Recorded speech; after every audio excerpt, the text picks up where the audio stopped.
It's not really, little bit around here. No, not really. Days ago, that very good conditions that there. We've been talking about going to cherries for weekend, but they don't let me dog. Yeah, the dogs aren't allowed to campground or in where it goes. So kind of.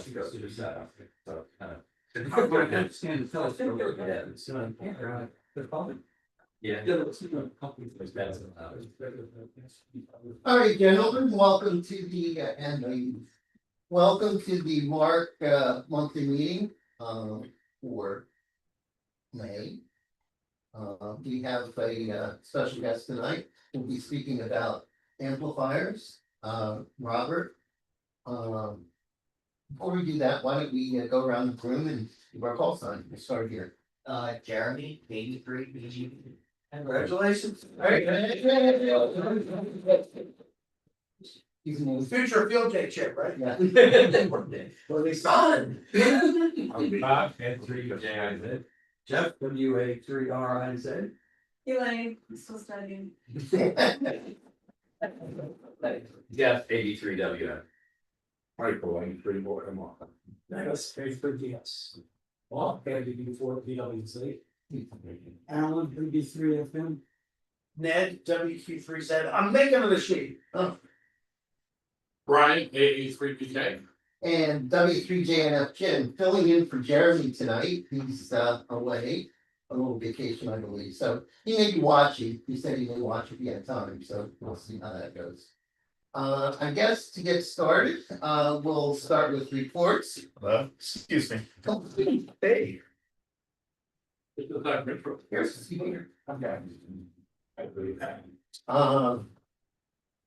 We'll start with reports, and since I'm looking right at Dennis, we'll start with the real important stuff, which is what the repeaters. Oh, that's not bad. I sent everybody a message about a week and a half ago, 147.36 repeater suddenly stopped working. Now I usually try to pull it up just to see if there is activity is swimming in blood. And one day, just decided to stop. The bad news is it could be simple or it could be catastrophic. At the same site, the UHF repeater is working. I found this is some kind of. But if it's the worst case scenario would be is if it's the controller. We're using an SCOM 7330 controller.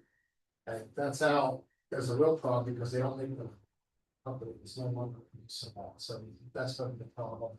We'll have some problems, and that's our 147.36 T24.5 plus. We'll get there eventually. We'll see how it goes. All other machines are operating. Waiting for pumps on it. What's that? And anybody have questions for Dennis? Specific stuff. Brian? Yeah, actually, I did. Okay. What is the D2RX controllers? Well, those repeaters in controllers, like the ones You talking about Darby? No, I'm actually, well, the fusion repeaters. They're on this one for a second. There's a. Although the SCOM controller has supervisory control.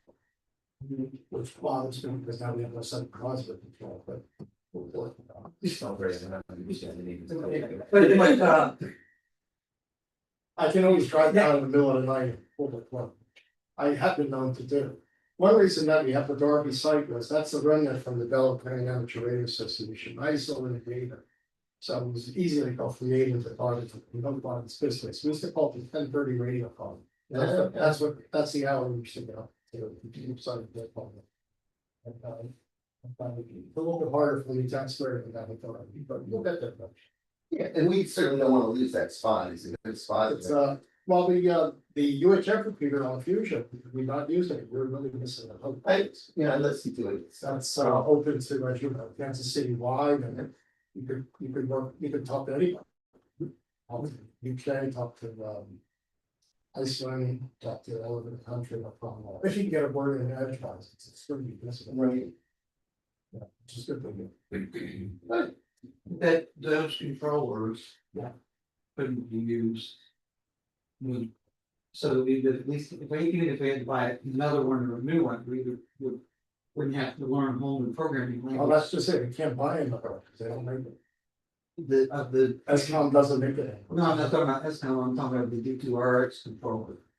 No, that's the ASU, what we're doing, That's it all in one. no, but Yazo has a simple controller that'll sit there and beef it, that's all it's doing. But there's also supervisory input, where you can, you know, disable it, when you have to control it. That's coming from this thing. We also can then convert it to an analog repeater and make it a tri-band repeater system, where we can simply, it's not as really finding for Right. Well, is it, I'm sorry. You got one more Is that second. something that we could do for 1.3 in the UHF repeater in Paoli? It's already, it has the same control. Yeah. So you wanna make it analog, you can make it analog. So I was just thinking about that for like net night, just for the net night. I mean, for the 3 people that show up. Yeah. Maybe we. I don't think it's really that important. Yeah, Well, I mean, I don't know what, you know, if it's like you send a code and it goes, or You send a code and it basically goes into FM mode, so. and it bridges them. Yes, and I tested it on the bench, but never fired it in anger. It used to fail. oh, we Because might, when you fire it in anger, sometimes it fails and you have to run up there. right, we might have 4 people if we do that. Anyway, let's move on, guys, Brian, secretary. Not much of a secretary, but I can tell you about testing. Oh, absolutely. Our next test session is at Campfest. And you'll accommodate us there, I assume. I have folders prepared for about 20 candidates, which is most of them. And I have ample supplies if you want that show. So what we need now is candidates, and we've got one. I don't think I'm on. Say it. I don't think I'm on. You'll get it, you'll get it. We'll take. Now you are. You'll get it. You know, When I send you my confirmation letter, MARC members actually get a free test. Yeah. So, but you have to be in MARC members. You pay one. $20 to join the club, $15. plus Or you could pay That's $10. already. Speaking of the $20 to join the club, I guess, well, I'll wait. Go ahead, Now, who's the treasurer? Lou's not here tonight. Okay, because I sent my $20 in, but I don't know if anybody has had people back to the website or whatever. Okay, yes, I run the website and I update, and you'll see it'll say updated as of. Mhm. And I deal with Lou's spreadsheet, which is actually available. And when new people show up, I just fix the website. Okay. If you're not on the website by the date, it's because I haven't run it since so. Yeah. Although you may still be, are you getting MARC emails? Yeah. That's a good sign. Yeah, then he's got you. Lou does the emails. Sweet. I will confirm that though, Jack. No big deal. So. Brian, It was just, I wanted to make sure that somebody had gotten a check, so. thank you. All right, Bob. Yes, Campfest, hopefully we will have flyers by this Friday. And they're not parking along as fast as I would like them to. But, anyway, hopefully we'll have flyers by Friday, because Saturday is, the Ocean Monmouth, Amateur Club's, Campfest. In Spring Lake Heights, New Jersey. We'd like to try to get flyers out to that Campfest. Then you have the Baltimore on Sunday, June 15th, the Baltimore and Radio Club's Father's Day Hamfest in Aquafo, Maryland. Then Saturday, June 21st, the Raritan Valley Radio Club Hamfest in Piscataway, New Jersey. And then we get into July, the Harrisburg Firecracker Hamfest is July 5th, Saturday, July 5th, and of course, Margas is Sunday the 6th. And then we have Sussex, on Sunday, July 13th, so I'd like to try to get Handfest flyers out to some of those Handfest, if anybody's going to these Handfests, let me know, give me some flyers and take and pass out and so forth. And I guess that's kind of the status of Handfest at the moment. I have some things to add, because I was helping them. We're on the ARL website as a certified, handcuffs, which is good, which is great, because I needed that to send to all the people back for. Oh, that's right. So now that we're on the website, everybody thinks we're legal, and the door prizes are coming in, so hopefully we're having a big round like we had the last time. Yeah, thank you, Dennis. We had a lot last time, so that was wonderful. Anything else? The speakers, I have the speaker, one of our wonderful speaker installations, for those who don't know, we're trying to put speakers on the outside of the A building and the fire company. And we'll be doing that. So, yeah. August 3rd. Yeah, this, trying to do this August 9th. three years ago, I think it was when we started. But anyway, this month was not good, weather wise and holiday wise, and everything just didn't click together. So we'll try one more month, and I may try some other kind of plan B, if the speaker is up. But I'll email the club with more information when I get the dates available, the buildings available. The trouble is, we can't get every single date for the month, and it's been raining so much. The rain's been killing us, so. That's why the the speaker installation has drug on for so long. All joking aside, are we trying to get them up before the fair? Yes. That would be good. It'd be a nice gesture to get them up before the fair, but Because the fair starts July 23rd. yeah. Well, I'd really like to get them in June, but we do have field day, which is gonna Yeah. put a dent in that, so. We certainly don't wanna cut field day. Anything else, Bob? No, that was- All right, speaking of field day, I'm still field day captain, so. We're going to have, the next meeting will be all about field day. And field day is pretty much the same as it's always been. Although we have some brand new radios, which Dennis picked up. We have the computers, we have everything else, and we obviously have lots of food. From right across the street at the pizza sandwich shop. So it's always a good day. It's a great day, because we're running out 2 ICOM 718s and a Yaesu 9981A. Right? So we got 3 nice HF rigs and all the computers, everything, networking. The only thing we don't do at the field day site, if you look at the old picture on the website, is we don't struggle trying to put up a team anymore. Yeah, Oh my gosh, that was a pain. that's gone. We sold it. We gave it, Yeah, we did. Did it with. but we still have a good wire and antennas in a good location and free food and good combo chips. So we're gonna put out. Yeah, it's a And great. it's not like you're gonna be fighting to get on here. No. And we'll probably have some scouts this year also. We normally do the scouts. The radio merit badge, we have 5 counselors in the club, so that always works out. I talked to Luke this morning. I thought he was gonna be here, but I didn't confirm that. I'll give a mini treasure report. We're getting close to 8 members, I believe. Maybe 70-ish. And we have 18,000 plus in the bank, so that's basically where we're at right now. Brian? I have a question on field day. Yes, I'm sorry. Once upon a time, we were talking about doing an inventory of the equipment that's stored in my house. That goes with the speakers. I'd be happy to do it. I'd like to be there. Well, yeah. No, I'll certainly volunteer for that. Yeah. Okay, Well, when was I my, need a date. okay, well, let me, check. I'm retired, so I'm flexible. We used to store the field day equipment in my shed. until my wife found out we were storing it. It was in my shed. And then it was in Jim's shed.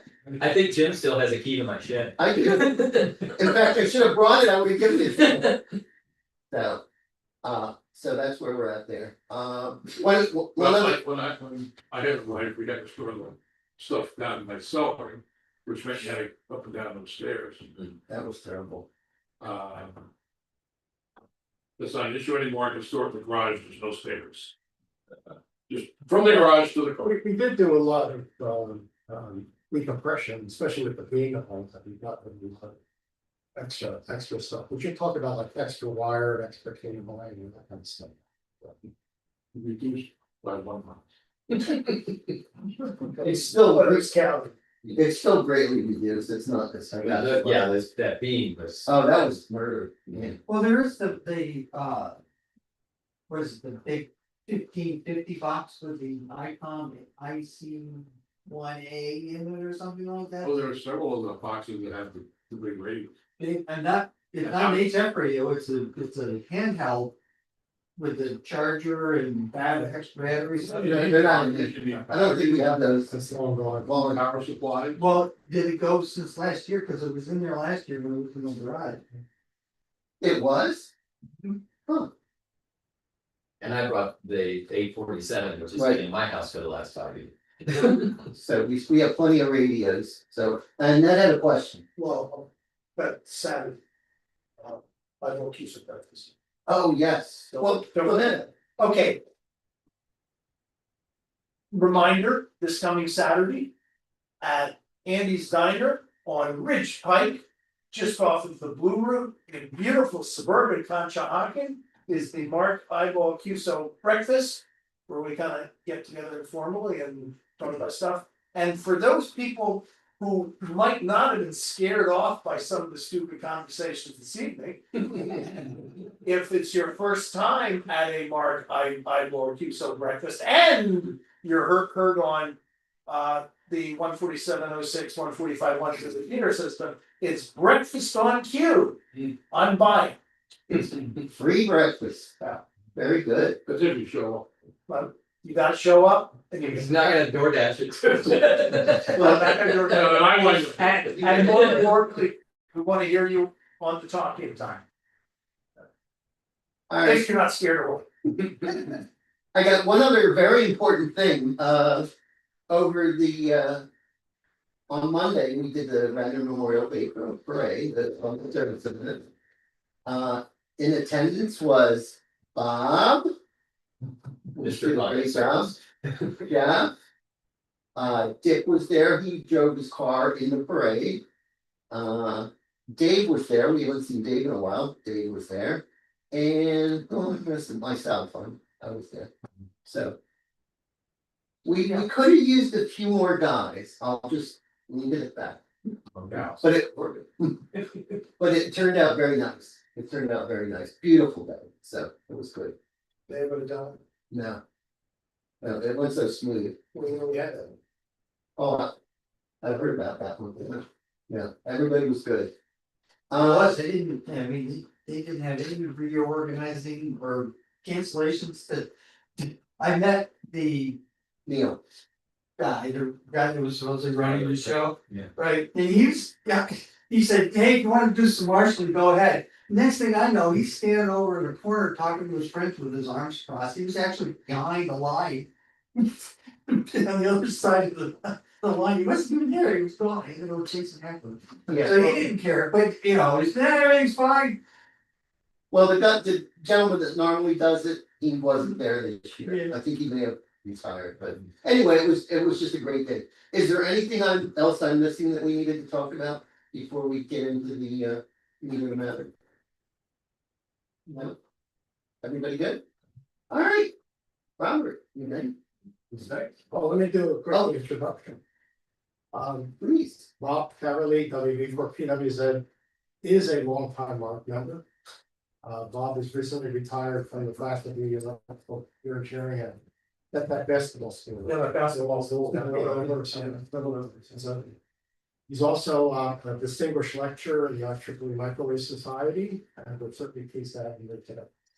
Thank you. Wonderful.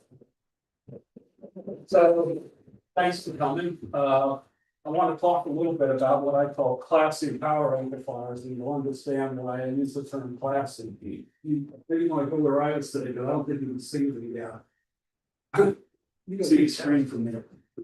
And, it's interesting you're talking about the test, and somebody was thinking of taking the test eventually. Because I'm gonna start this house with some questions. And by the end of it, we'll have answers to these questions, and not only will we have answers, we'll have right ones, okay? These are 3 questions that I just grabbed from the pools about the classes of amplifiers, hence why it's called classy power amplifiers to talk. What percentage of time does the amplifying okay? How is the efficiency determined? Okay. So these are some questions, and here's some more. There again, there's that word class. Oh, there's that word class again. And there's 4 of them. So class is a very important discussion term in power amplifiers, and these are all from either the general, and I think 1 or 2 of them are from the extra. I'm gonna try this, but what's the answers now? Oh, we'll get to the answer. Well, that's. I'm gonna do my spiel and then we're gonna get to that. And I don't have any prizes for those who have the correct answers, but other than, you know. The glory. Just the glory. Yes. Okay, so we've probably seen graphs like this that show the waves associated with amateur radio signals. But the type of amplifier that you use is very much dependent on what that wave shape looks like. Anything that's carrying amplitude, that has anything changing in amplitude, you've got to have what's called a linear amplifier. Okay? You've got to have a linear amplifier. And that gets back to the classes, which we'll talk about in a minute. You've heard you've heard that term for linears, and you got to have them. With frequency modulated and even CW, you can get away with some what are called non-linearities in the amplifiers. And again, that comes back to the class of amplifier that you can have. And well, it's basically what I just said. Now, one thing I did want to mention though is the nonlinear amplifiers, or amplifiers that have what are called nonlinearities. FSK and PSK can actually be done with those. You can use a nonlinear amplifier. The problem is you can't with a sound card, with digital with a sound card, because that's based on the sideband modes, which are amplitude variant. Okay, so for those, if it's the classic frequency shift or phase shift keying without the sound card, you can get by with a little less amplification linearity. But with sound card, you're still stuck because you've got that up the side beam. The difference between linear and nonlinear amplifier, you've probably heard this term more than once on the air, especially if you're on 20 meters and somebody's very loud. You're like 10 cases wide, old man, and that's because the amplifier that should be linear is not linear. And we'll show kind of some graphs about what that is. Now, this is an old question. It's no longer, so you don't have to memorize this for the test. This is a very nice answer to a question. Is a linear amplifier is an amplifier that preserves the output waveform from the input waveform. And it's exact replica of it. Okay. Except it's change in amplitude. That's the difference. The nonlinear amplifier will change the waveform. The linear amplifier amplifies it, makes it larger, but doesn't change its basic shape.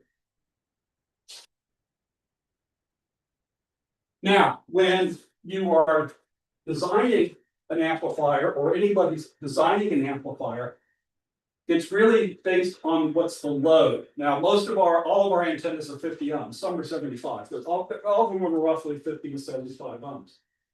But this is the equation for that. that says the peak power, so if you've got a 12-volt power supply. You're certainly not going to get any more than 12 volts in your swing of a signal. So if you want to get 100 watts of RF power out from a 12-volt supply, do a little algebraic gymnastics there to put the P and the R over here. You find out that you need to have less than an ohm that amplifier is driving, which is not 50 ohms for an antenna. So we're going to have to do something with that, and we're going to get to that as part of this talk. Now, here's a couple of terms, and this gets back to some of those original questions. There's the gain of the amplifier, which is basically how much power out you get to so much power in. Okay, most linear amplifiers are probably in the range of 10x to 20x. Okay, they're roughly in that.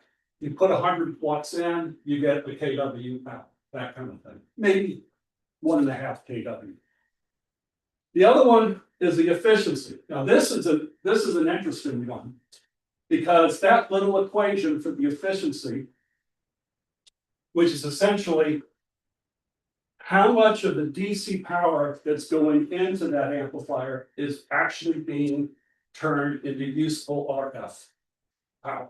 Okay, so if you have, let me see if I can do the math in my head here. If you have an amplifier, 12 volts, that's pulling 10 amps, that's 120 watts. If you are getting 100 watts out, actually, let me make it easier myself. If you're getting 60 watts out, that's 60 watts out over 120 watts in, that's a 50% efficient amplifier. Okay, 50% efficiency, which is actually not too bad. So here's my question. I just said we had 100 watts, 120 watts in of DC, 60 watts out. What's happened to the other 60? Heat. Exactly. And we'll find out some things about heat. It'll warm you up very well. Okay. Or warm the shack up very well. Well, trend. That too. Yes. As a matter of fact, you don't even need a ham radio for that. You can just, use your cell phone for a while and it heats up. And that's because the amplifiers, even the cell phone, are not 100% efficient. Now, these are all kind of linear things. This is where we start getting into the non-linear part, where we have to be careful with that. If you have a nonlinear amplifier, it generates other signals. I mean, you put one frequency in, you put a 20-meter signal into that amplifier, and if it's linear, you're going to get a 20-meter signal out. If it's got any nonlinearities, and they do, you're going to get a 20-meter signal out. You're going to get a 10-meter signal out. Those are all harmonics. In other words, 14 megahertz in, you get 14 megahertz out, and 28, and 42, and so on and so on. Those are the harmonics. They're always at the integer multiples of the carrier. Okay? And this is a picture of what's called a spectrum analyzer, that instead of looking at waveforms as a function of time, like an oscilloscope, it looks at it as a function of frequencies. And so here's the fundamental, right here. And each one of those are signals. And notice they're evenly spaced, basically integer multiples of that fundamental. Now, harmonics are easy to deal with. Put a nice low pass filter on them, don't need to worry about it. The ones that are really bad are what the intermods. Now, you've probably heard the term intermod having to do with repeaters, where you might have two nearby repeaters close to frequency generating signals that interfere with other ones. Those are problematic, and those are the ones that actually cause the splatters. Okay, these intermods are because if you have two closely spaced frequencies, you're going to get closely spaced frequencies generated. which you cannot filter out. And this is what's causing splatter. So this is what the signal should look like, say 2.5 kilohertz wide at 20 meters. But if you have significant splatter, that 2.5 kilohertz wide signal is going to be 10 kilohertz wide. And the people 5 kilohertz away are not going to like you because you are splattering all over their weak signal DX that they're trying to listen to, but can't hear because of the splatter. These are more difficult to deal with. Okay, and that's all a linearity issue. Now, here's where we get to the class definitions. There are three main classes. There's a lot of classes of amplifiers, but we'll just stick to these three right now. A, B, and C. Okay, those are these three. Now, there's this one, and this one. So looking back at the definition before of the signal that or the amplifier that gives you the best reproduction of the input signal, which one of those three classes do you think would be the one that gives you the best representation? This is supposed to be a waveform. Okay? Which one do you think gives you the best, what's called a sinusoidal waveform? A. And it turns out Class A is the most linear of all amplifier types. It's the one that basically looks exactly like the input waveform, except larger in amplitude. Okay. In other words, it's amplifying the waveform over the entire 360 degrees of its existence. Class B only amplifies half of either the top half or the bottom half. What's that? I'm just trying to figure out what the HF sound noise is. Is that you? No, it's something that they fix that. Oh, there is a refrigerator or something going back to Right, I'm sorry. Do I need to speak up? No, you're good. No, it was an electronic sounding, that was the same. Yeah, I thought when it's playing had an HF radio, and I'm like, where's the radio coming from? Okay, so that's right. So Class A is the most linear. Okay. Which is a good thing, but it's also has its drawbacks. But just talk about that. Class B only amplifies half the waveform. Only half. So that doesn't preserve the original signal at all. And so that's actually going to be giving you a non-linear output. And then Class C conducts even less than half the cycle. Okay.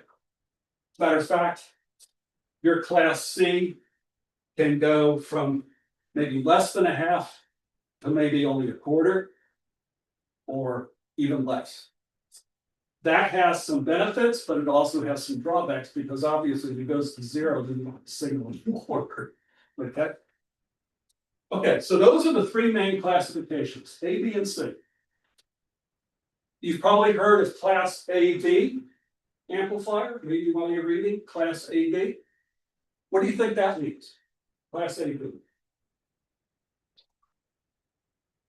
It's somewhere between a half and a full cycle of amplification. That's basically what it means. Because Class A is all 360 degrees, Class B is 180, Class AB is anywhere in between. Okay, that's what it means.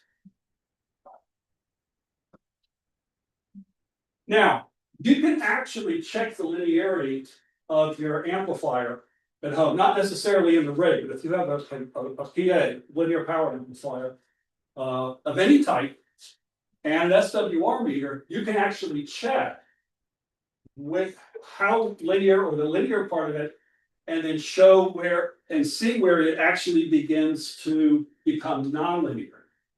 And you can do that, at least my SWR meter also has these little power ticks on the meter. So if you start, look at this, and this actually got truncated. This is the output power versus the input power. And you see that's a line right there. And which hence linear. Okay, it's a line.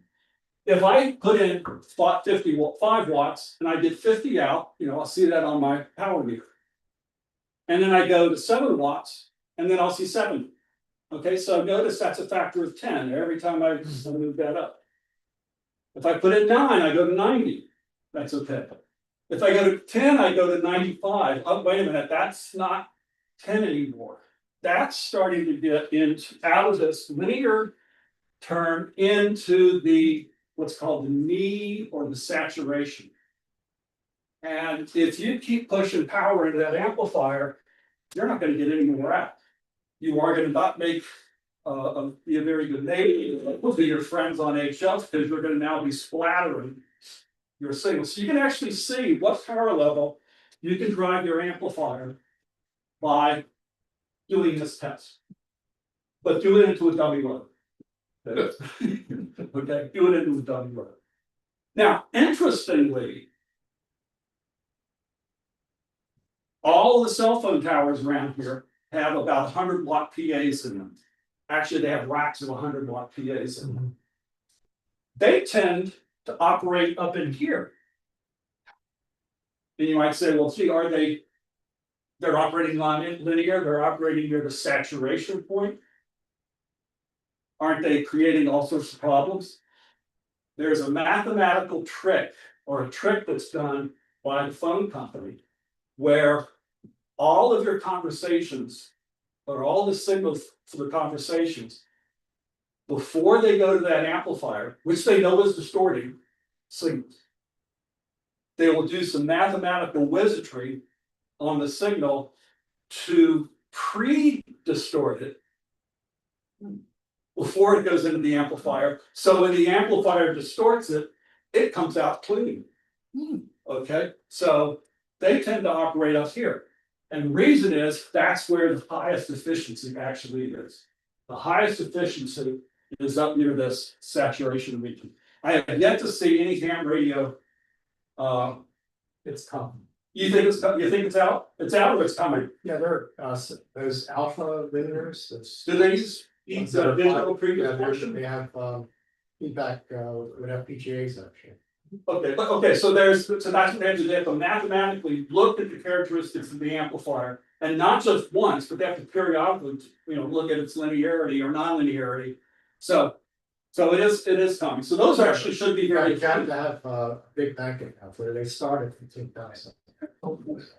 Too rich for my blood. Well, which explains why your cell phone provider charges so much, because you gotta pay $15,000 or more for the digital previous Well, one. look, when you have 400-foot towers on your 10-acre estate, what the hell is 15,000? Like quarter acre suburban, yeah. Okay, so how do you make this measurement? Well, there's something called a two-tone test. Not a single tone, but a two-tone test where you've actually put two tones like into the amplifier. And what happens is you see not only the output, but you see these intermodulation signals. Now notice these two are close together. You can't filter those out. These far away you can filter out with the classic low pass filter, but you can't with those intermods. So you got to keep the amplifier itself clean to keep those intermods in check. And this just goes to show that if we look at the fundamental power, it's just a hodgepodge of all this fundamental, second, third, fourth, all of these harmonics that are generated.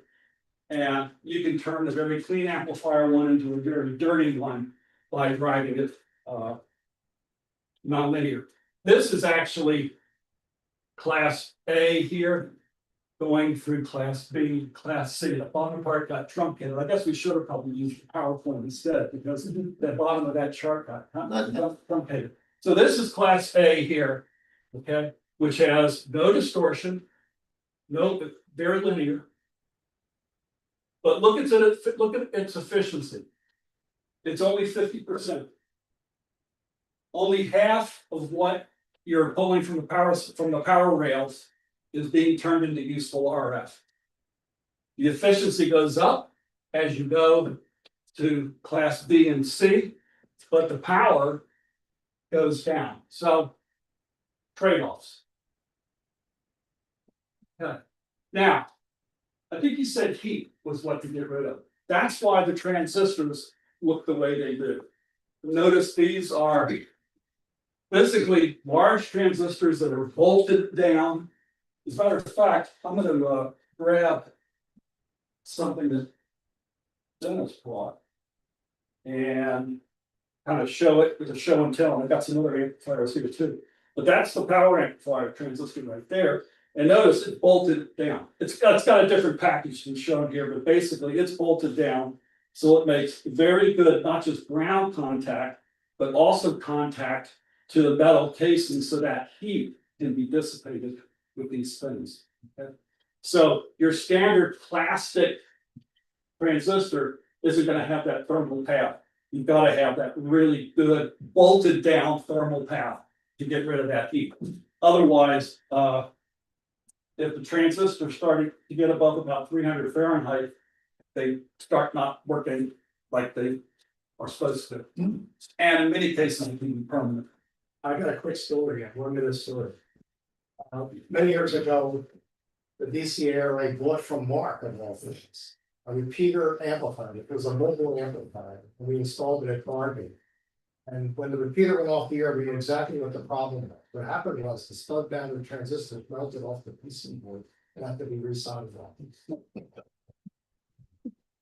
I was actually reading something the other day, way back, I'm sorry, I gotta go back in the early days of radio, when you used to do point-to-point wiring with terminal strips and vacuum tubes and all that. They then went to printed circuit boards. And the printed circuit boards, you didn't have to take a wire from point A to point B, it went along a trace.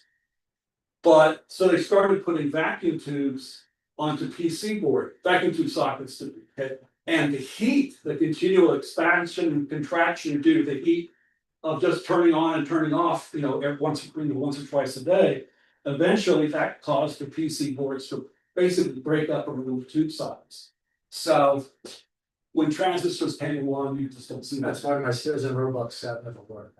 Maybe that's fine.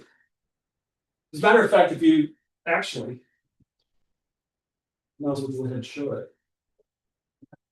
This was a 2 meter amplifier that I designed, and it puts out about 10 or so watts. And there's that transistor. It looks very similar to the one that in the center on the left. It is again bolted down to the heat sink. This heat sink here. Okay.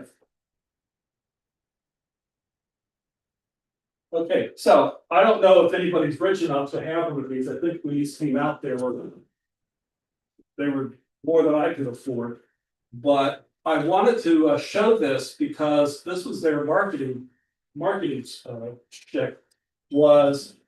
It was class AB, okay, somewhere between A and B, where that was operating. But it has a class A switch that will immediately put into class A, so you get the most linear operation out of it, okay? So that was, like I said, that was a marketing thing. I don't know how well that sold. I don't know if anybody has one, but it allows you to go from AB to straight A. So notice under AB 200 watts, 75 watts with AM or class A. Now, this is a schematic diagram of a very simple power amplifier where I've got an RF signal and an input and output voltage sources to the transistor, and then of course the load. And that's what this shows. And this shows it very, very well. It has the input, and of course there's the output, and there's one power supply that supplies the input, and there's another power supply through an inductor there that supplies the output. Okay, so it's very simple, but it applies to any class. Okay, one transistor, but any class. So the question might be, how do you get class A, B, or C out of that? Well, it depends on that voltage right there. On the input or the gate, if it's an FET, or if it's the base, if it's a bipolar transistor. And again, it's truncated to the bottom, but if you look at a graph of the current through that transistor and the voltage across that transistor down here. If you put a voltage here in this set of curves, that lets that signal give you the full shape. Okay, the full shape. No loss of signal. Change that voltage, that moves it down to AB, moves a little further, D, and move a little further to C. So just by changing one voltage source, and I show that, that basically that's all this did. You change one voltage source, you can change the class of the amplifier, whatever you want. Okay. Now, you've probably heard of the term push-pull amplifier. The push-pull amplifier is interesting because it looks like class B, which we said only did, say, half of the waveform. Okay. Half of the waveform. And forgets the other half.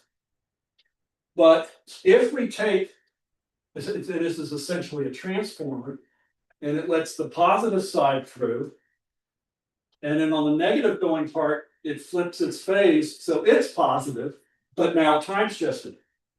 Okay, so you essentially have two signals going in that are positive, but different half cycles.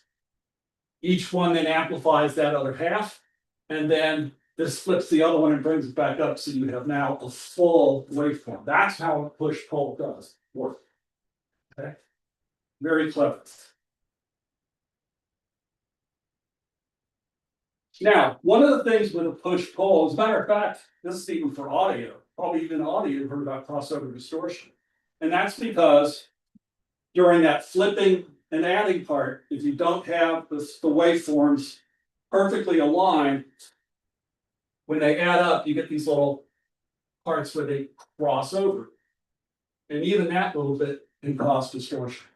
Okay, so when you're adjusting these push-pulls, you can look at the output and you can tweak the bias and you can say, okay, that's going to be distorting, that's not, and so forth. And that actually makes, even though it says class B, each one of those amplifiers are AB. Okay, that gets rid of a little bit of this distortion. Okay. Now here's, I don't have any prizes, but okay, this is going to be a test. Okay, so from based on what I've said, which one of those amplifier types has the highest efficiency? C. Answer D. Yeah. Okay, so the highest efficiency. Whoops, you're right, it is. I messed up. I highlighted the wrong one. That should be class C. I'm glad you said that. Okay. I have the same problem grading mine sometimes. As soon as like I said, wait a minute, that's not right. So what percentage of time does the amplifying device amplify? In the class A? 100%. Yeah, 100%. That's right. If it was more than 50 but less than 100, that's B. 50% is B, less than 50 is C. How's the efficiency calculated? These are pulled right from the pool, so. B.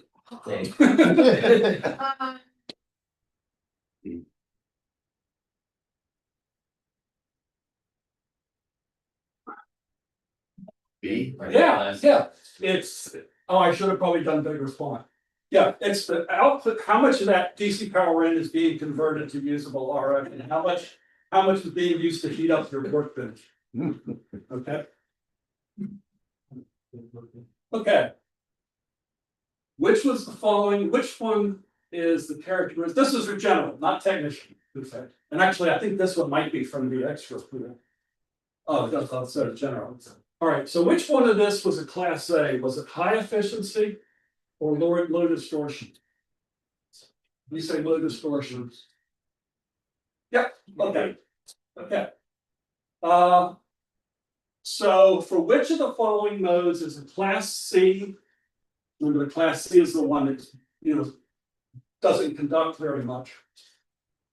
Which one of those signals would be appropriate? Now, that goes back to the beginning. Remember, a certain type of amplifier was for like voice modes and sideband, and other ones for FM and CW. I think I heard a couple of people say CW. Yes, so a class C, which has very high efficiency, can be used to amplify CWs and FM. Matter of fact, I think quite a few of the FM amplifiers, that you buy from Mirage or someplace like that, I think they're class C. All right, which one of those classes has the highest efficiency? Class A. Class C. Class C, that's right.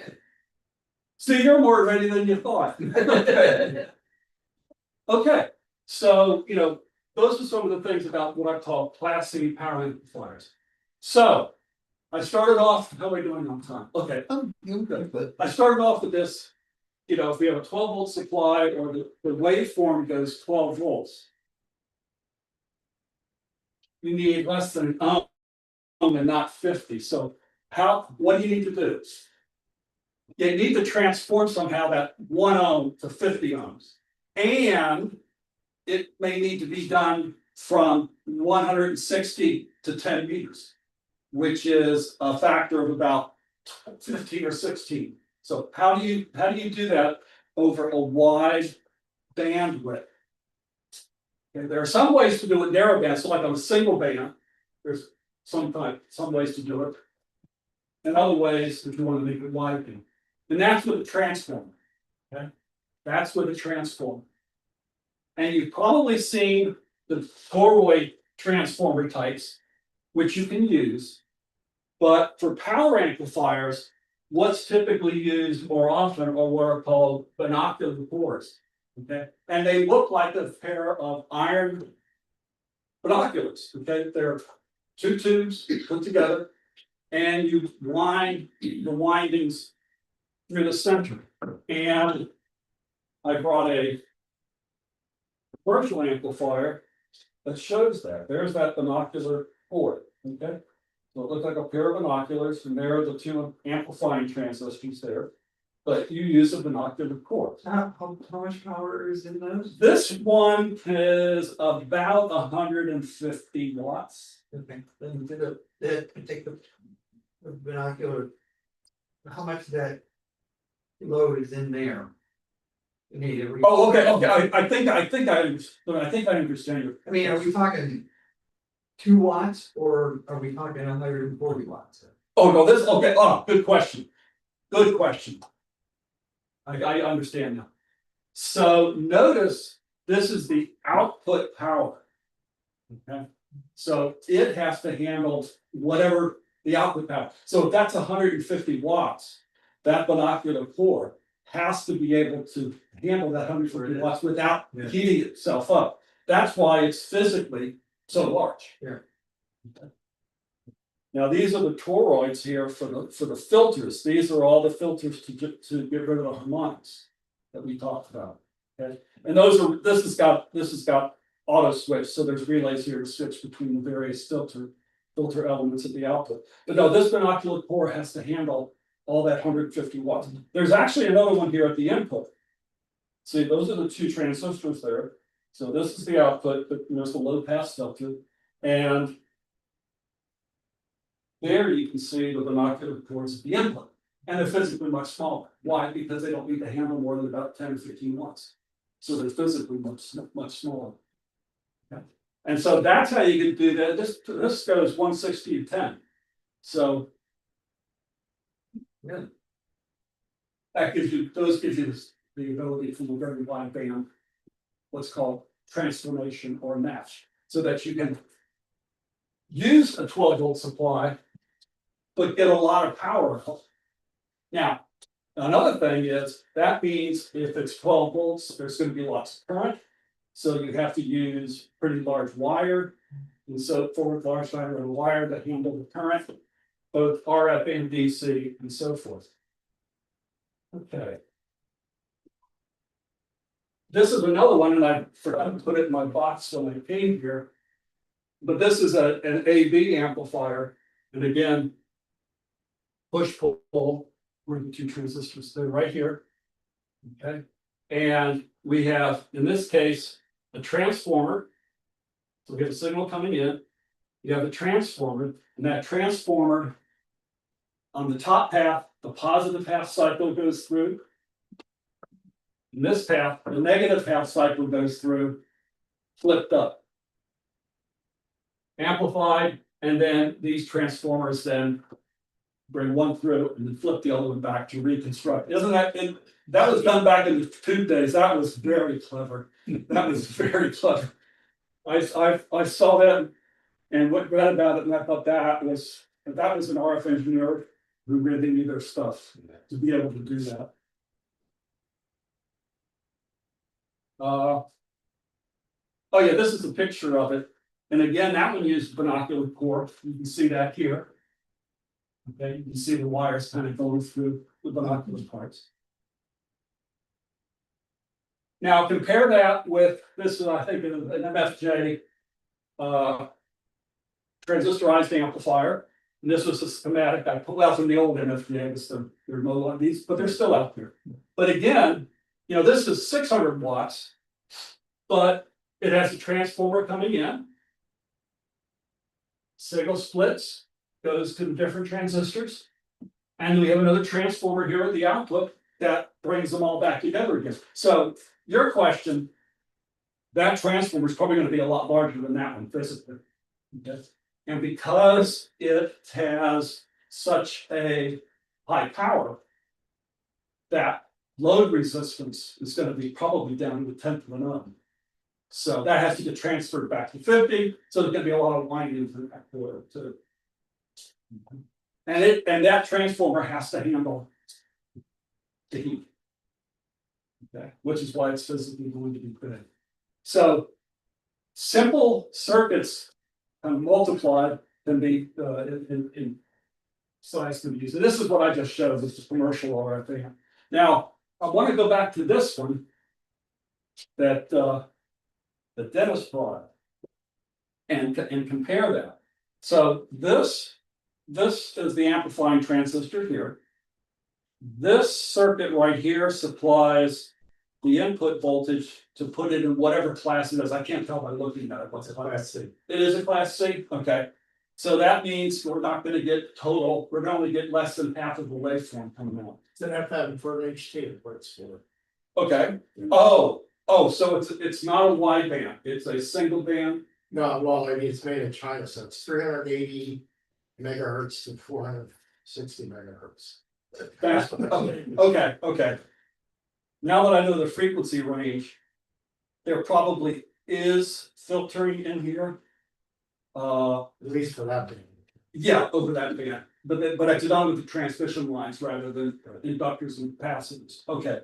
But anyway, so what do you want for $30? when I first saw this, I was talking with Dennis, and I could point out there's the input and there's the voltage source for the output, but I couldn't find the filters. Okay, notice there's relays here at the input and output, but that's just to switch it from being in or bypass. That's so that you hook up to an HT and you can listen. Right. When you go to transmit, it keys it off. That's right. So that's what those relays are for. And there's relays in here do the same thing. But I didn't know what frequency range this was, but I noticed this whole bank of filters was missing. So this may be unfiltered, and that's a problem one has to look out for when buying inexpensive things on like eBay. Now you know why it's not all here. Is because a lot of those very inexpensive amplifiers, especially the HF ones, since this is UHF, they're probably using what's referred to as transmission line filters. Yeah. For It's the, still pretty, it's very low band and it's unbelievably very. it's still dirty, okay. The transmission line filters, is that when they did the zigzag? Hey, that's, yeah, that's one, yeah, what's called a meandering line, that's correct. Yeah, you can, depending, you can make out of transmission lines and capacitor. If it's a meandering line and it's thin, it's typically acting like an inductor, so there's your LC filter. This one, it might just be. Yeah, it's kind of hard to see, check this out just off the top. There's no schematic of it, but it's the strip line in there. Yeah, You yeah, go so outside the bandwidth range drops off. right, so there's probably, there's probably some transformation, so you can do filtering and transformation. That resistance transformation, you can do both. And so since this is relatively simple, what they probably did was figure out how to convert the low resistance to the 50 ohms at the same time doing the filtering, okay? And here it's done in two stages. You've got the transformation with the binocular here, and then you've got your filtering here to get rid of the harmonics, but not the inner mods. The inner mods are the nasty ones that you don't make friends with a very wide sideband set. Interestingly, in all of these, as Dennis was saying here, you've got these two relays here. This is the input. And like you said, when you're listening or you want to bypass the amplifier and not use it, it takes one path here, basically it passes through it. And if you key it or when you key it, there's actually a sensing network down here. There's a couple of RF sensing diodes there that sense the power, turn it into a DC voltage that then activates the relays. So as soon as you key your FM mic, it immediately switches. Okay. There's something similar in this one. I know this one, that circuit is here, but this is a relayless circuit, and it uses steering diodes. So again, it senses the RF and says, okay, I'm going to put these diodes at this voltage, is going to pass current, it's going to pass the RF current, then it disappears, it turns them off, and you're back. Okay. So we have the power amplifier deck here, and we have the switching deck. There's probably one here. I haven't thought to look at it, but I do notice a whole bunch of diodes right here, so that's probably where it is. Okay. I just showed you that. Now, I don't want to talk too much about that because we did talk about our ABCs and everybody got the answer almost correct. And I made a mistake on that one answer. But we're gonna put it on the curve, so you still. There are other types of amplifiers out there, and these are all nonlinear. So you have to be very careful for their use. You can use them in CW, you can use them for FM. They're what's called switching amplifiers, and they are D, E, F. There's almost going to be not enough letters in the alphabet to start talking about the different types of amplifiers. But one of the interesting things about them is how they do what's called waveform engineering. Because what is the definition of power? It's got to do with the voltage and current. What's the definition? Voltage. The product. So that V times I gives you the power. If you, in this particular example, this shows time, and it shows during this time frame you have voltage. During this time frame you have current. Zero current here, zero voltage there. So during that one cycle, what's the power? Nada. Dennis says nothing. Jeff? I thought you agreed, I thought you said you were gonna go yes or no. I was gonna say nothing as well. Hey, Now you're you both- got me. You're both exactly right, okay? Because the voltage and the current do not overlap. There's zero power dissipation in the transistor. So what's that mean for the RF power? It means all of it is sent out.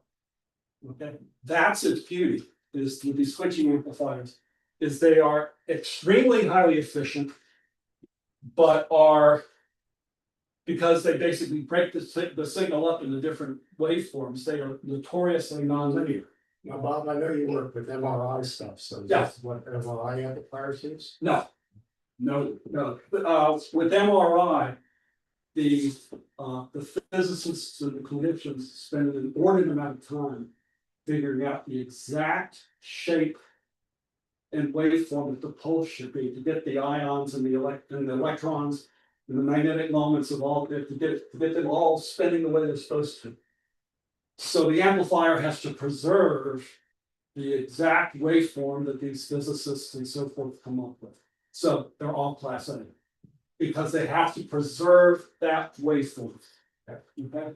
MRI medical resident imaging? MRI, magnetic resonance imaging, yes. So that's how they're driving those transformers, you can power those. Yeah, with I mean, if you've ever had an MRI, and they, I don't know, a lot of times they'll put you into a bore of a magnet, and you'll start hearing, or whatever. It's a monkey with a hammer. Isn't it? Yeah, exactly. That is the changing, there are actually there's four big magnets. There's the main magnet that's in the center of the board. Okay. And then inside that magnet, there are what are called gradient coils. And the high field bore is always on. It's the gradient magnets you hear doing that. And you hear things popping. I always thought it was a technician's body by the. No, it's not the technicians banging on pipes, even what it sounds like. Just before that sound, you get hit with a 10 kilowatt RF pulse that can be anywhere between 7 or 8 megahertz and 200 megahertz. So you get hit with an RF pulse of 10 kilowatts. Okay. And it's very short duration. What's that? Say, why don't you cook like an egg in a microwave? Very short duration, you know. And microseconds, milliseconds, okay? And what that does is, think about, go back to your classical, thing that learned in high school, the electrons spinning, with the shells and all that. And because that electron spins, it has actually a magnetic field associated with it. And so when you hit that with the RF, it causes it to change direction. Each of the magnetic moments of the body. And when you turn the RF pulse off, it goes back. And that's what the MRI is measuring. It's measuring the relaxation of that magnetic moment of the individual atoms and seeing how it relaxes back. So it takes about a second or two. Okay. Okay, but to get that to flip, and sometimes they'll flip 90 degrees, sometimes they'll flip 180, so it all depends on what that waveform is shaped to do. But it's essentially a class A HF amplifier. As a matter of fact, I actually saw some old MRIs that used SP200 deep pit amplifiers way back in the day. When they were doing the first MRI experiments, they were using SP200 or SP220 deep pit amplifiers for MRI. Because it's an HF phenomenon. They sent QSL cards. They probably did not, there were probably no hams nearby, because if there were, there was been a lot of. Yes, there would have been a lot of issues with that. So, yeah, that's basically, it's the same, like you said, the same power, because it's in the same frequency range.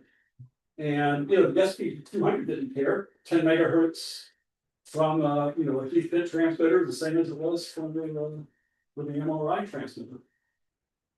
So could that, is there any chance that, I mean, because that is putting out such a high power HF signal? I mean, when I'm sitting there, you know, staring at my pan adapter on the flex, and I'll see something like zap across, could that be somebody getting an MRI? Probably not. They do shield the roses. Okay. Okay, you would have to be probably physically close, like, you know, maybe the ham radio club in the hospital may have. We, to me, that they only us. They have some problems, but you know, far away. No, that could be anyone. But they do monitor the RF dosage that you get. You know, each pulse they actually count. You know, got this much power going into this patient, you know, and so forth. And when it reaches a certain limit, scans over. So you should never lie about your weight. Because that's what you use to determine what your dosage actually is. I got another 1 minute story. When I was a graduate student at the MARC school, and we had a 2-story anechoic chamber in the more research building. And two of the faculty there built a skull modeling the cranium out of plaster, whatever, filled it with the jelly, and then put thermocouples inside, and then scanned it with a nice microwave beam. You know what, where a typical skull resonates on? A kilomegacycle. You know what the first cell phone frequencies were? Kilomegacycle. So people used to have the antennas right here, right 5 watts, and they ended up tumors right underneath the antennas. So it wasn't really fair. Although that was sort of like poo-poo to push over. Yeah. Nowadays, it's not. Oh, the MRI systems are set up for safety. I mean, there's a lot of power. And to get the highest receive signal, you gotta put the antennas right on the skin. So, you know, you have, say, a 10 megahertz antenna right on your skin. And you have a 10 kilowatt, 10 megahertz transmitter transmitting.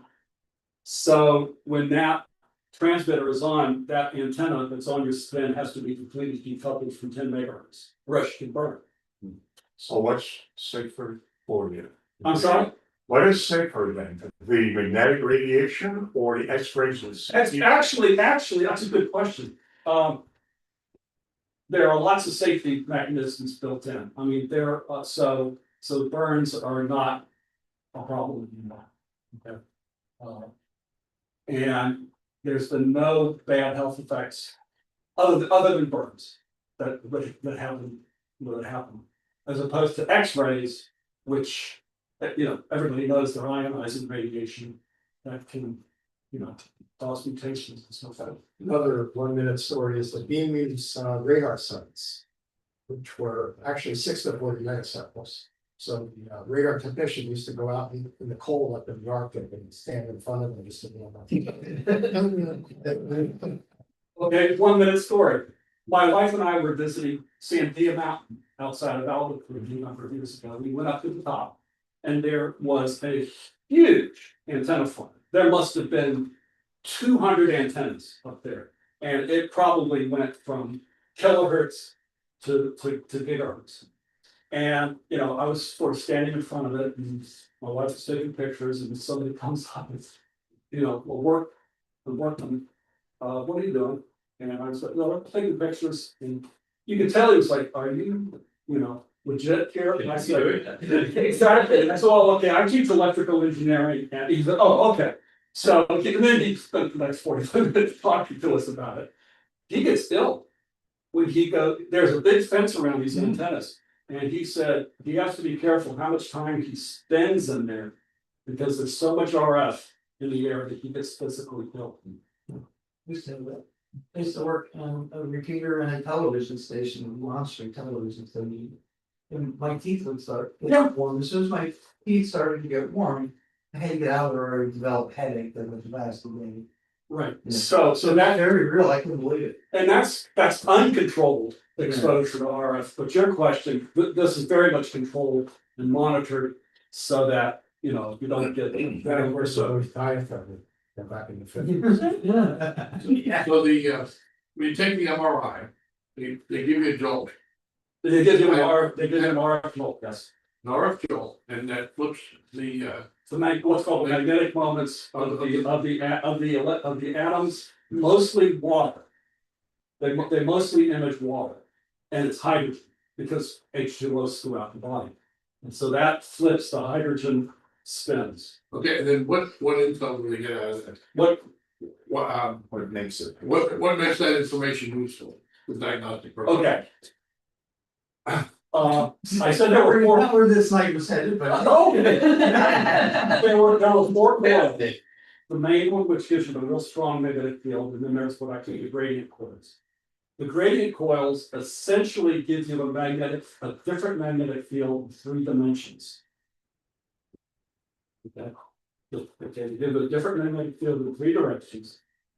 And depending on this set of waveforms that I was talking to Dennis about, you get a slightly different frequency of each of those spins. Okay, and so I have a receiver, and I look at that over a certain frequency range, say 100 to 100.1 megahertz. And I know at 100.001 megahertz, that combination is that spot. And at 100.002, it's that spot. And 100, it's that spot. So there's very complex what they call phase and frequency encoded that basically maps every atom in that slice to a specific frequency and phase. And that gives you the image.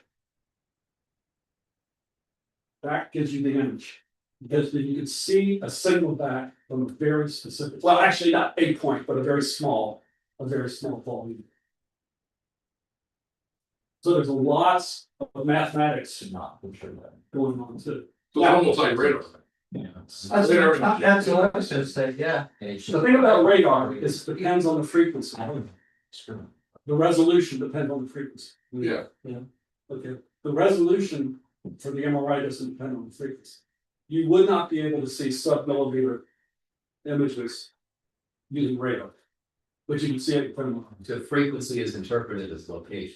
frequency and phase. So you can actually have two of those rotating, but if this one is a little bit out of phase with that one, they can actually look at the phases and go, okay, that gives me more information. So frequency and phase says it's that point, or that little tiny volume.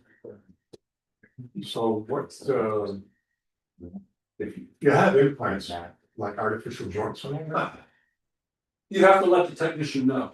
and they do what for that information? They won't. They, for example, if you're getting a chest scan and you have a knee replacement, they can actually tailor the system to put the RF only in this location. But if you have an implant or anything like that in the region that they want to get, care has to be taken, or you may not even be MRI. Well, so I have 2 shoulder implants.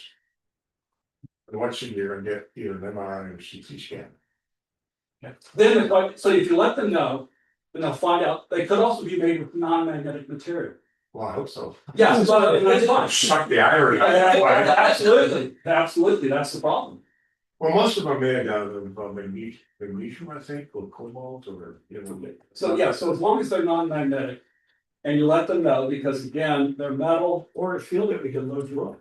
That's good. Same way. What are you resting at? What frequency are you resting at? Yeah, so there are, there's a reason they ask quick questions like that is because of some of the things we're talking about. Yeah. It's just how much heat can you absorb? It's called the SAR, specific absorption rate. Or can they tailor, or do they know, if it's gonna, and even if it has a little magnetic. That may not suck it right out of your shoulder, it's gonna distort the image. Because everything in the image is based on magnetic fields, and any kind of magnetic material is gonna distort the image. The whole image or in that spot, just like. It sort of is one of these kind of like a pond ripple, you see it Oh, at the point, but it Oh, kind of can okay. go around. So it would be tighter images. So and an MRI, none of this electronics would work. Because in the MRI, they put a lot of electronics in that coil. And it's all gonna be non-magnetic electronics.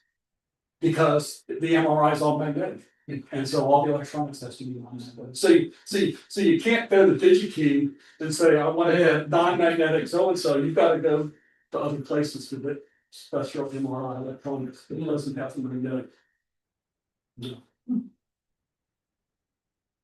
Yeah, Dennis mentioned at my introduction about distinguished distinguished lecturers on magnetic RF aspects of RF of magnetic resonance imaging, so. I did that talk about 60 times. Are there certain amounts that can become magnetic after being exposed to that level of RF over a certain period of time, or is it when the metals affected by the RF? Well, the metals are affected by the RF. Okay. But do they magnetize them? I don't know. I mean, it's just enough to change the. Yeah, I mean, that's actually. Yeah, purities. Yeah, I mean, I suppose, the magnetic fields that they use when you go to the board at night, I mean, they're tremendous. Yeah. I mean, they have been known to pull like oxygen canisters from the next room through the wall or into the core of the magnet, so they are extremely powerful. So you could get residual magnetization over time, but I don't really get about that. They put it on the iron, though. Yeah, all atoms can have magnetism. It can be very slight, but all materials. Yeah. Either inherently or with these. Because of the electrons. Yes. Yeah, and you're getting with RF, you're effectively over a long period of time changing the molecular structure, I believe. Actually, nothing. It's not the atoms that move. It's the It's the magnetic field. Yeah. So when they get the pulse field suddenly, shift 90 degrees. Yeah. It's the magnetic moments that shift. And again, it's matter of fact, I've actually seen amplifiers of this type on the inside. And smaller field magnets. That are using small amplifiers.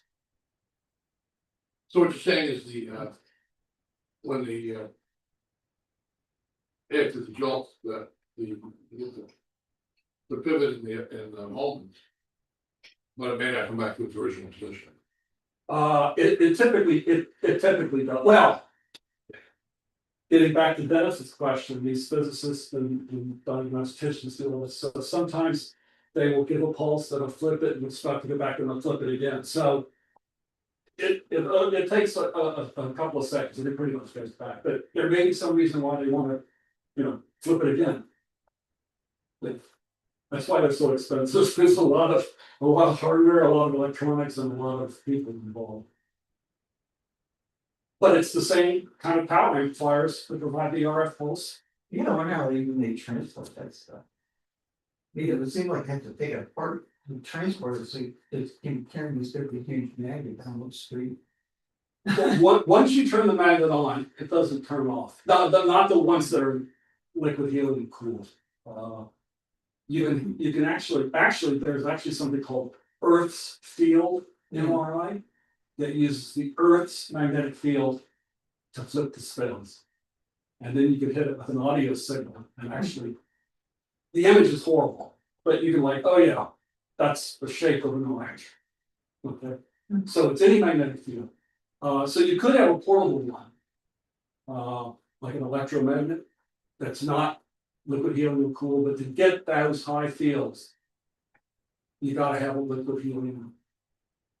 It's gotta be bathed in liquid helium. Just to cool it down. Just to cool it down. And maintain its temperature. And maintain its temperature. Yeah, because it's not something that you can, it takes days or more to actually cool it down. Because you're trying to make the wires superconducting so they have a resistance. Sure. And you can't do that instantly. And if you try to turn it on too soon, then they'll have resistance and then they'll heat up and then they'll heat up a little bit helium and they're, so it's, and then you can burn out the coil, so it's. When you bring in those big primary magnet, you're building the machine. It's not a magnet yet.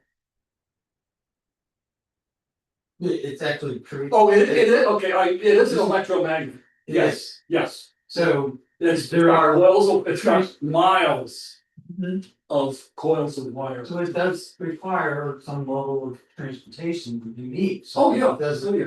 you know, Oh, yeah, I mean, and they're extremely heavy because of the Yeah. ions, it's, yeah, yeah. they're not cheap machines, they're very complex machines. And, but every time you hear that bang, you know, there's already been an RF pulse supply. It's too I don't late. think I've ever ran that. And there is a reason why it takes 20 minutes to do a scan. You might, and then it's. If you have an MRI, it's not something I like. always thought they built by the hour. Well, No, because that phase frequency encoding.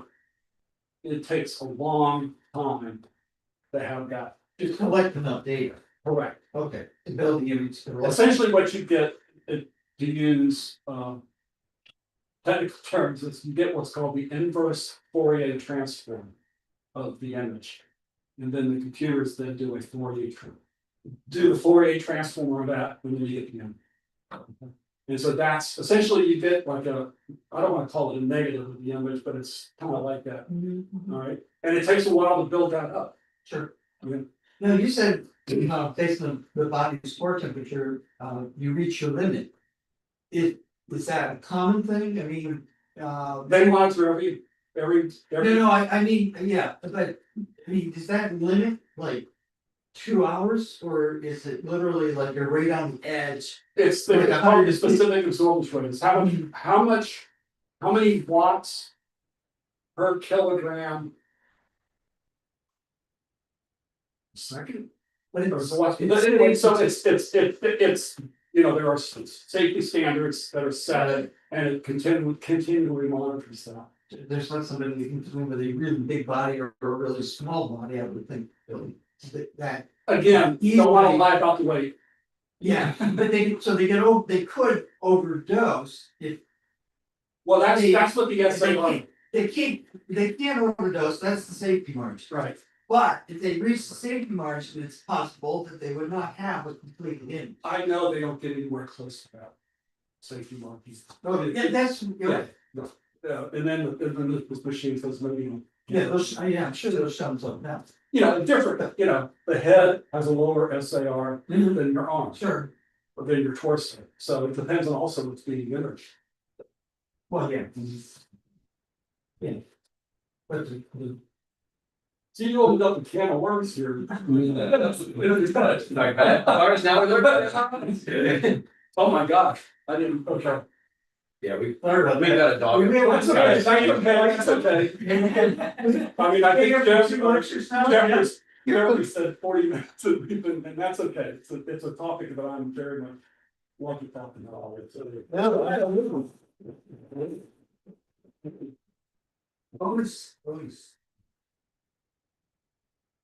Well, thank you, Robert, for the presentation. We don't mind going over. Yeah, there's no because. All right, I'm gonna stop the Yeah, the probably. YouTube. Yes. Can I take that ready to go home and test it? Won't you bring it back to the field? Yeah, we need it for field day. Yeah, sure. It's all yours. Plug it into an antenna, so. Yeah, excellent. Ooh. Hmm?